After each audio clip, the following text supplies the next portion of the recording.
નમસ્કાર દર્શક મિત્રો, આજે હું આપને એક નાનકડો પ્રસંગ રજૂ કરવા માંગુ છું. આજે સવારમાં જમતી વખતે મારા એક મિત્ર નાસ્તો લઈને આવ્યા. એ દરમિયાન એણે મને એક સામાન્ય ટકોર કરી કે રાજન, ચમચીથી કેમ નથી ખાતો?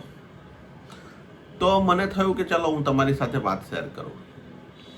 આ ચેનલ મુખ્ય ચાલુ કરવાનો ઉદ્દેશ્ય એ છે કે અમારા 30 વર્ષની જર્નીમાં અમારી પાસે હોમિયોપેથિક, આયુર્વેદિક, રિફ્લેક્સોલોજી, ડાયટ, મેડિટેશન, વિટામિન્સની ઘણી આગવી વિશેષતાઓ અમારી છે. તો લોકો સુધી આનો લાભ પહોંચે એ અમારો મુખ્ય હેતુ છે. અને જો નાનકડી ટિપ્સ તો તમે જીવનમાં એનો ઉપયોગ કરશો તો દર્શક મિત્રો ચોક્કસ લાભ થશે. તો મને કહે કે તમે હાથથી કેમ ખાઓ છો, તમે ચમચી કેમ નથી વાપરતા?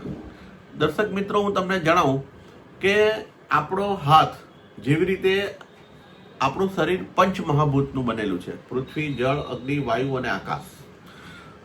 તો જ્યારે તમે હાથ વડે તમારા ફૂડ પાઇપમાં કોઈ ફૂડ મટીરિયલ જાય છે તો દર્શક મિત્રો તમે કમ્પેર કરશો કે જ્યારે તમે ચમચીથી ખાવ છો અને એમાંથી જે લાળ પડે છે અને જ્યારે તમે હાથથી કોઈ ફૂડ તમારા મુખમાં લો છો તો એમાંથી પડતી લાળમાં દર્શક મિત્રો આપ અનુભવશો કે એમાં ઘણો બધો ડિફરન્સ હોય છે.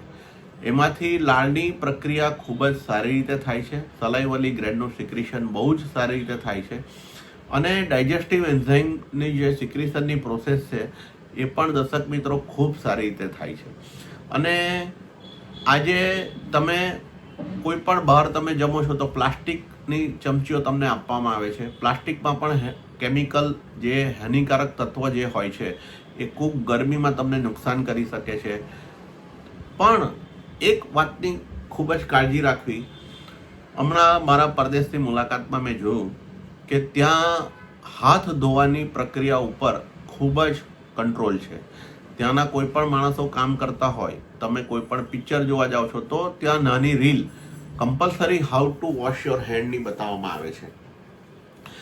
જો તમે કોઈ પણ બહાર જાઓ છો તો તમારા હાથ તમે વ્યવસ્થિત રીતે ચોખ્ખા કરી અને જમશો તો ચોક્કસ તમને કોઈ પણ જાતના કોન્ટેજિયસ ડિસીઝ જે ફૂડથી ફેલાતા હોય, ઇન્ફેક્શન થતું હોય તો એને તમે રોકશો.